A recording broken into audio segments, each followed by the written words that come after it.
not to haul? That is the question. And this is my third installment of my to haul or not to haul, that is the question series. Now, I am on a low buy, so with all this tempting, luscious goodness of new makeup, I have to kind of slow my roll. So that means I have to take a look at this makeup with a critical eye. And yes, I do look at the new makeup because I can't help myself. I have to see what's coming out, but I need to look at it with a more critical eye. And that way, I can assess whether I really need it, maybe even assess and see what I have in my own stash that I can use that kind of dupes it. Because a lot of the stuff that comes out, you know, you can go and look in your stash and realize, you know what, I kind of have something like that. Or use it to inspire you to use your stash that's similar to that. Or even use it to remind yourself that you have some single shadows there that you can reconfigure to make a dupe of a palette. Your own version of a dupe that can go with your own predilections and tastes and also to your own skin tone. Yes, because sometimes those palettes may not have shades that work for your skin tone, but you can dupe it for your own skin tone. So this is my version of a checking out all the new makeup coming out. Now, of course, I am going to be critiquing all this, so just remember that this is my opinion only. You may have your opinion, but this is my opinion according to my taste and predilections. And also, I reserve the right to change my mind because I have done so. Actually, in the last shot my stash, I kind of did. So let's get started. So the first one up is the Fenty Beauty Moroccan Spice palette. Well, when you know anything Fenty Beauty comes out with a palette, I'm like, what is it? What is it? What is it? Well, the thing is, I was looking at it and thinking, should I get it? Should I not? But to do my homework, I was watching Jeffree Star's Moroccan Spice Hit or Miss. Whilst I was watching it, I fell asleep. But when I woke up, no shade, Jeffree, no shade. He had done his eye look, I realized, wait a second, that looks so familiar. Because it looked like what I could get from the Natasha Denona Tropic palette. So with that, I thought, girl, I like my Tropic palette better. His eye look, I could have, straight out of this, I could have gotten it from. And I like the shades and the colors. There's more color. And even the mattes have more color, to be honest, than the Fenty Moroccan Spice palette. Even though it's supposed to be Moroccan Spice, the Moroccan Spices are very bright. They're very, like, you know, punchy colors. And it's not that bright. There's a lot of browns. There's only kind of one reddy color in there, and everything else is kind of browny. But the first row, I have to say, that first row does have some nice glitters in it. There's two glitters on the top row, the second and the third end. Now, when I swatched those, because I was in a Sephora store, I decided to swatch them, and right on the other side of the aisle was the Pat McGrath, because when I swatched them, I'm going, you know what? It kind of looks like a dupe of the Pat McGrath VR Violets and those glitters that they have on the 1/4 of the Mothership palettes. So I decided to go and swatch the similar shades. They looked exactly the same, except that Fenty Beauty's was like the girl next door version. So I'm not gonna get the palette for those two beautiful shades and the two slightly pops of color in there, because I got it all in here, and if I really want to get that, I would get the Mothership palette instead. I gotta say, I'm so sorry. But no shade to Jeffree Star, and of course, no shade to you, Fenty Beauty, because I do have my Galaxy palette, and I've got some beautiful glitters in here anyway. So to be honest, I don't really need it. I got the two palettes that I need. One day, maybe in my dreams, maybe if I have a wonderful boyfriend, he might get me a Mothership palette. until then, this will suffice. The next one is the I Love Heehee Dose of Colors collection, particularly the palette. Now, if you take a good look at this palette, it's on those, the color combination is on repeat. This is a terracotta, orange, and blue palette. That has been the new color combination for this summer. I literally already have it when it came out in the winter with Kathleen Lights and ColourPop Dream Street palette. Similar color, same with the beautiful, gorgeous Alamar, but this time it's more of an orangey and blue and green. That green is sumptuous. So there it is. And in fact, I even have it in the flamingo palette. There is a lot of blues and oranges in this palette that I have it in. I'm so sorry, my lights are kind of blowing it out right now, but trust me on that. There's a lot of blue and oranges in this palette. I don't need another blue and orange palette. I don't need any iteration blue, green, and terracotta, aqua, and orange, blue, and coral. I've got it. How many times over? In fact, I even also got it in the tropic palette. It's there. I don't need any more. So I'm passing on that. However, if you really like I Love Heehee, I mean, go for it. One thing I do have to say, even though the color combination is similar to a lot of colors out there, sometimes the finishes are what is the impact. And I do have to say, the finishes on Palma and Sunglow are stupendous. That's one thing that Dose of Colors can do. They did it with the Desi and Katie, and they did it with this. They're top notch. So I don't think you can go wrong with that color combination with the Dose of Colors. The next one is the Juvia's Place Afrique collection, particularly the Afrique palette. Now, in the collection, you do get a matte liquid lipstick, you get 2 single blushes, you get the palette. I don't need any more blushes. I just did a blush video for my summer blushes. I have a lot of beautiful blushes, don't need any more. The palette, it's beautiful, but it's even though I love color and this is color, it's not every color that I love. This is kind of a little too primary for me, and sometimes I like to have some more lighter lid colors, and I don't feel there's enough. There's like one here called Togo. It's beautiful, it's very interesting, but I have that color in other palettes. And then there is Kofi.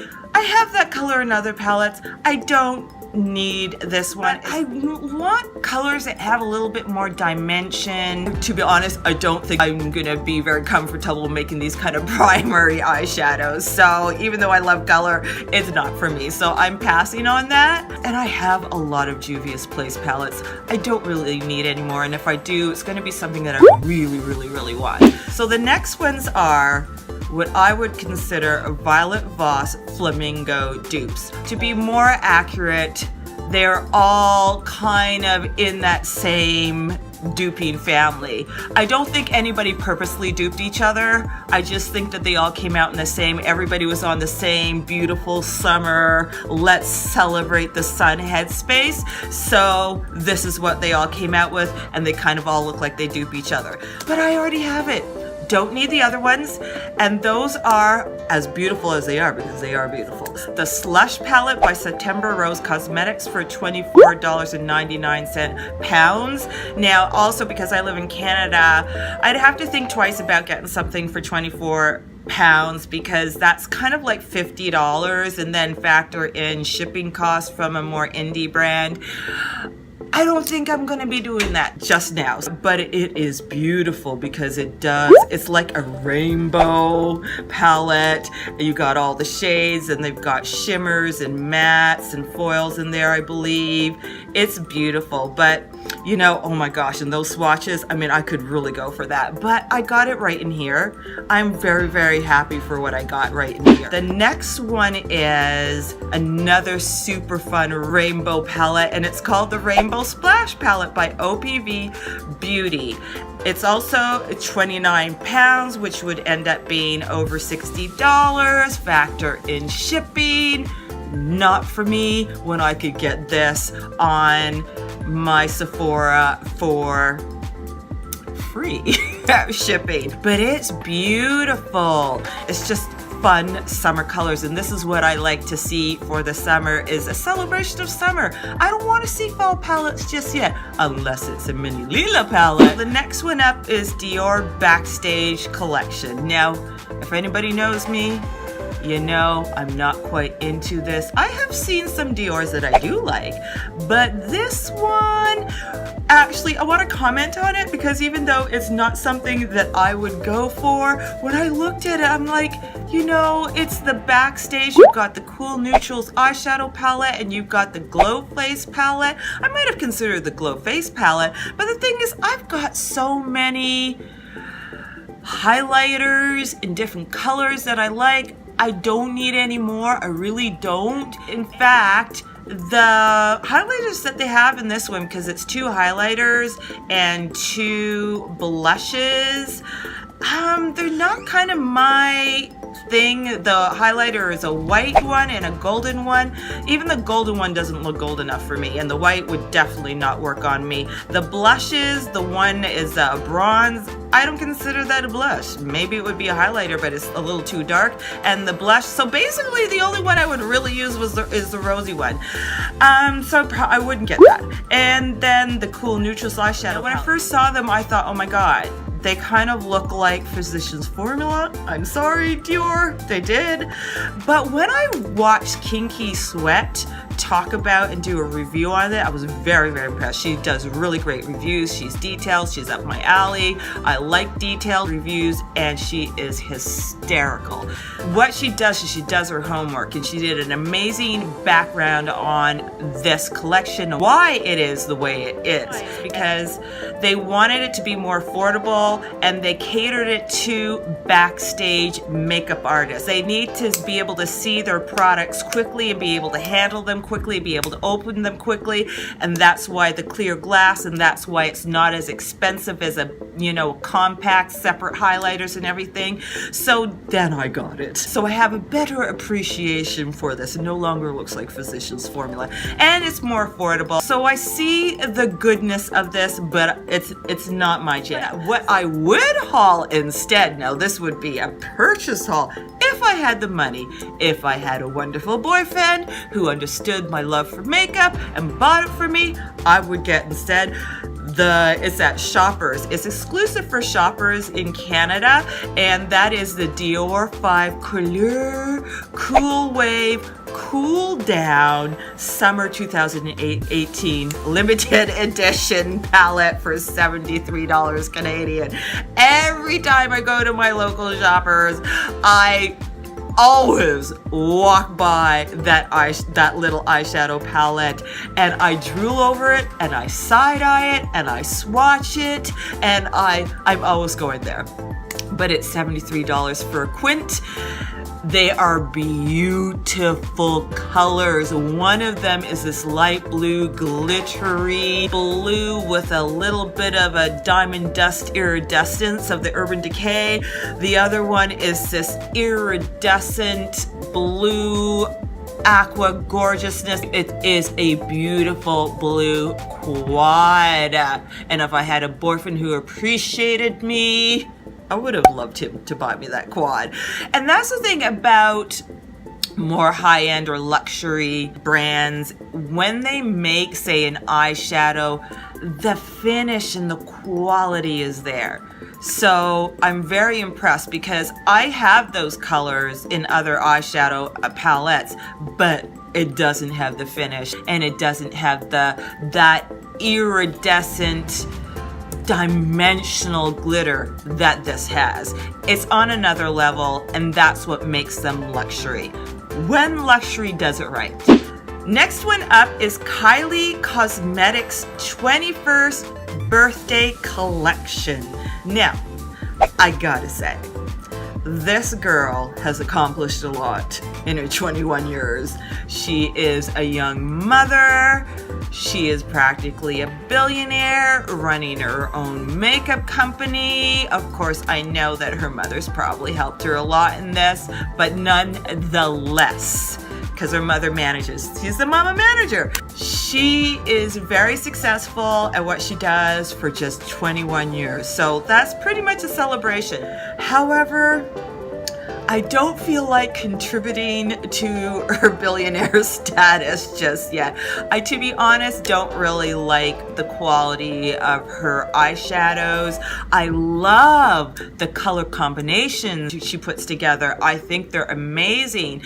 But given the Royal Peach palette that I had, where the metallics weren't very luscious, they were more hard panty, didn't give off much color, I don't trust buying her palettes again. I heard that they have improved somewhat, but I still find her palettes expensive for what you're getting. Mind you, the curation of the colors is amazing. I do have to say that. And this particular palette, the Sipping Pretty palette, well, she is definitely sipping pretty, I gotta say that. Reminds me too much of the Born to Run palette, and I'm not into the Born to Run palette. For a travel palette, I'm more into, once again, this palette. I know it's a summer palette, but this one would take you into the fall and winter, and the Born to Run one is more universal palette, but I don't like it. It's not enough lid colors in it.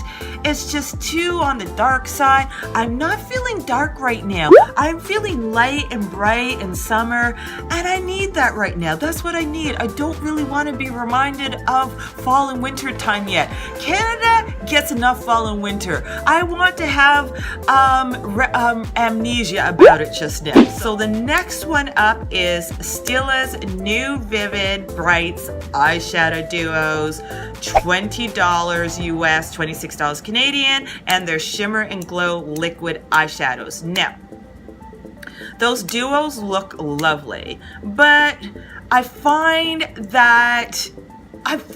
it's the wrong time to launch this. I see this being launched more in November and December for Christmas and New Year's, because they're dark jewel colors, and one side is the color, they're dark lid colors, the other side is the glitter. I see that for Christmas time in New Year's. The only one that I would consider getting would be the jade one. That's beautiful. The Shimmer and Glows, they're nice. Again, I think they're more appropriate for November and December and January than right now. I think it's too early a launch, and they're not my kind of colors that I would want. I'm more into the glitter and glow. So for me, I already got my glitter and glow. Where is my glitter and glow? It's my Sea Siren. This is beautiful. This is what I'm talking about. It's duochrome, it's glittery goodness. This is more my thing. So if I was going to get anything when it comes to shimmer and glow, it wouldn't be. It would be their glitter and glow, and it would be the Enter the Blue, it would be the Sunset Cove, and it would be the Gypsy one. There's glitter, there's duochrome. This is more my jam. And they're kind of lighter colors, they're more iridescent, they're more glittery, they're more duochrome. This is what I'm going for.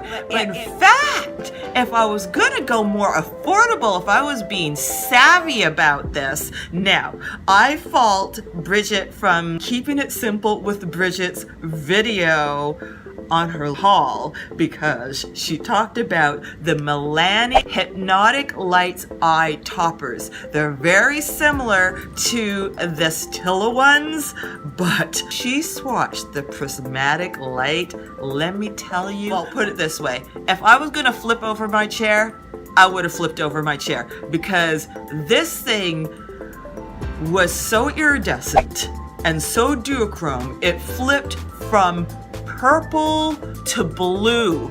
It was unbelievable. So listen, and you know Milani is very affordable, and they're small, they're very small, compact, and that's all you need. Otherwise, you know, you don't go through them that fast. So I think that is what I would haul instead. Now, this is where the temptation really begins.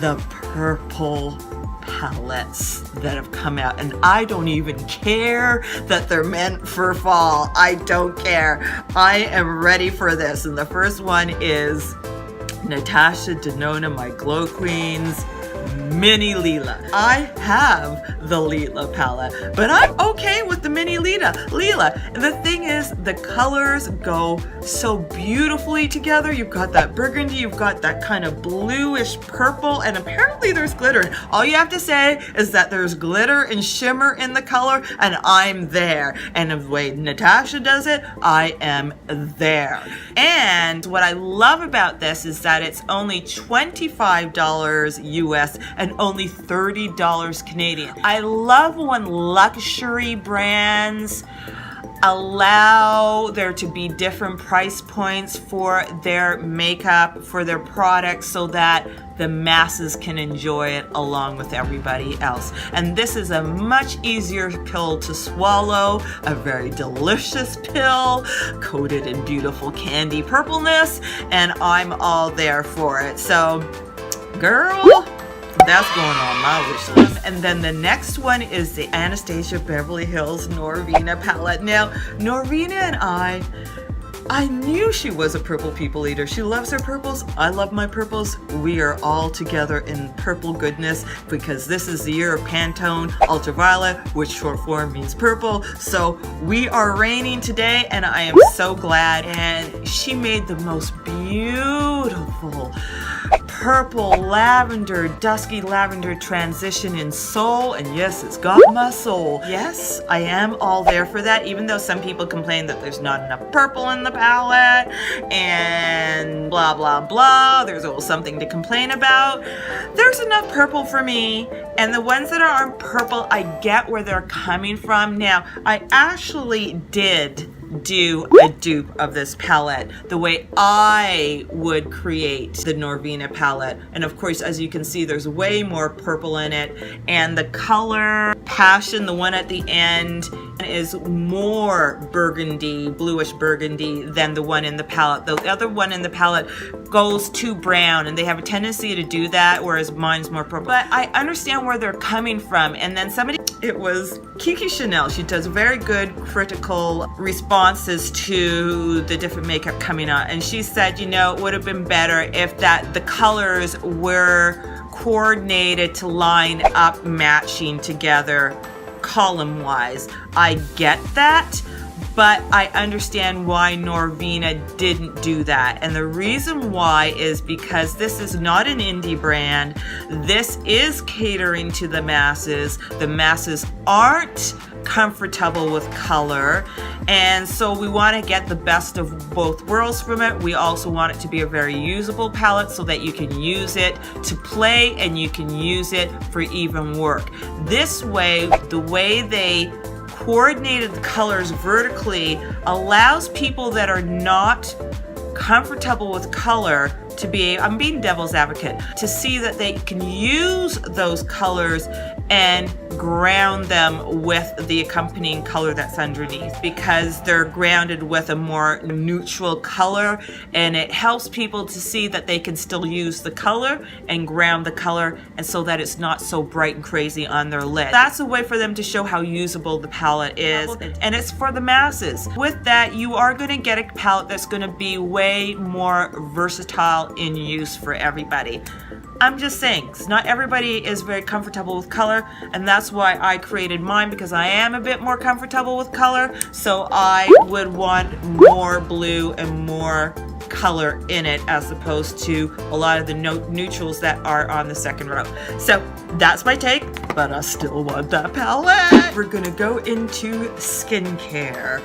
Now, this is an amazing technology. This is totally up my alley. It is the Foreo UFO Smart Mask Treatment, and it is kind of like what I have here, which is my Foreo Luna, and it works on the same technology as this, but it's called the UFO because it's in a disc format. It looks like a flying saucer, and it does amazing, almost flying saucer sort of things, because what it is a masking technology, and you put a sheet mask in it. So instead of putting a sheet mask on your face, you put it in the disc, you close it up, and what it's touted as is taking a 20-minute sheet mask and bringing it down to only 90 seconds. You don't have to spend so much time in your day doing a sheet mask. It only takes 90 seconds and you can go on with your day.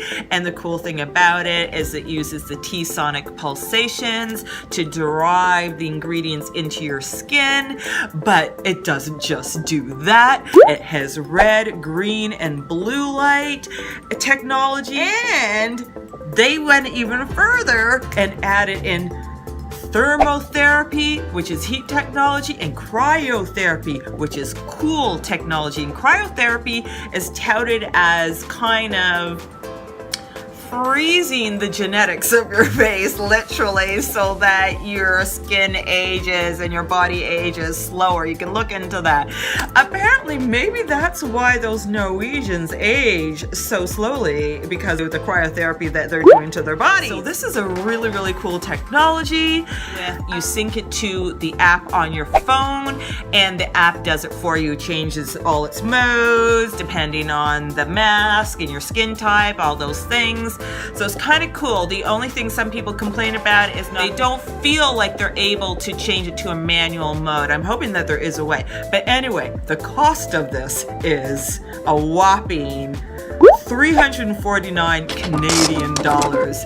It is a killer. Apparently it is 249 pounds, but 349 Canadian dollars. I had a feeling that translation would be heavy when it comes to Canada. Now, the thing is, that is steep. So, my hack, my version, is my Foreo UFO balling on a budget, which is basically the Foreo Luna, and it has the anti-aging side here. I don't have the red, green, blue lights. I don't have the cryotherapy and heatotherapy with the thermotherapy, but I do have the T-sonic pulsations, and you use this side, and actually this is touted to be used with a serum so that you could drive the serum goodness. So you know what?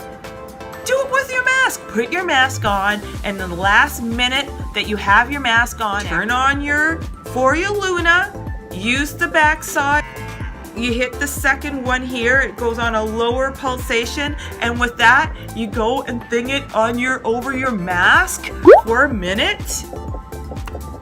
Same difference. You just don't get the specialty treatment of the other ones, but it does the same thing. So if you do have one of these beautiful little things, use it that way on your sheet mask. Now don't come to me if you have any weird reactions, because they have partnered with Korean brands to make the mask discs that go inside the Foreo UFO. So use it with your discretion when you're doing the balling on a budget version of the Foreo UFO with your Foreo Luna, okay? Be careful, because you don't want to be doing it with like very hard-hitting masks. You may want to do it with something more of a gentle mask, or more of a moisturizing mask, something like that. Be careful if there's a lot of actives, especially if they're exfoliating ones. Probably not the thing to do. Use your discretion if you're using that, because they do make the mask particularly for that, because they know that the technology is quite powerful. So this is my ballin' on a budget Foreo UFO hack.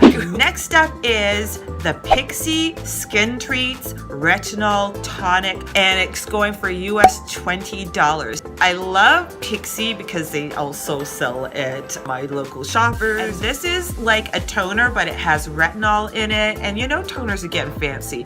They're not stripping anymore. They're doing it more like an essence, a treatment. So this is kind of like a treatment toner, and it has time-release retinol, which reduces fine lines and smooths complexion. It also has peptides, firm skin, and boosts collagen production. And it also includes jasmine flower for healing and balancing. Some of the other things it has, because they included a lot of what they call potent antioxidants. So they included magnesium ascorbate phosphate, which is a form of vitamin C, sodium hyaluronate, which is going to really kind of replenish your skin of moisture, panthenol, glycerin, rosemary leaf, evening primrose oil. Lavender I'm questionable because that can be irritating. Same with clove. They included castor oil and grapefruit extract. So it's a pretty good formulation. I would do without the lavender and the clove because that could be irritating when you already got a retinol in there. So this is a pretty good tonic. I would consider it, but for me, I tend to want to have those kind of active ingredients as a retinol treatment in my serum as opposed to my tonic. So there could be a mistake for people when they're using a retinol tonic, which is using as a toner, to maybe double up on the retinol by mistake by using it in a serum at the same time. So be careful with that. If you're gonna get the retinol tonic, be careful that you're not doubling up treatments on your skin. But I think this is a really cool new product coming along. Maybe it be mild enough for my skin. I've had a very, very bad reaction to a retin-A cream that I used just for a month, and I didn't even use it every day, and I didn't go anywhere near my eyes, but it creeps deep into your skin and into your eyes that way. Took out my eyes. I was on steroid drops for off and on for a year. I couldn't wear any makeup anywhere near my eyes, no eyeshadow, no nothing. So it was quite a horrendous thing. So I'm kind of scared of retinol products, and I have my Sunday Riley Luna oil that I still want to try out. But for the average person, I think this is a really cool toner on the market. And Pixi, I think, makes some good formulations. This is something that would be on my wish list because it's affordable at the same time, and I wanted to tell everybody else about it. So that is my to haul or not to haul. That is the question. I hope that this helped to enlighten you and all the new beautiful, very tempting makeup and even skincare. It's fun to take a look at it, but it's good to kind of slow your roll, step back, look at it in more critical eye. Do you really need it? Do you already have it in your stash? Can you dupe it out? Can you use something that's similar? Can you even make your own dupe of an eyeshadow? So these are the things that are good to look at when you're taking a look at all this great makeup and skincare. I hope it helps you also to look at these things with a critical eye if you're as obsessed as I am with skincare and makeup. If you enjoyed this, please give it a thumbs up, like, and share. And don't forget, rock your own kind of beauty and keep on going and keep on glowing. I will.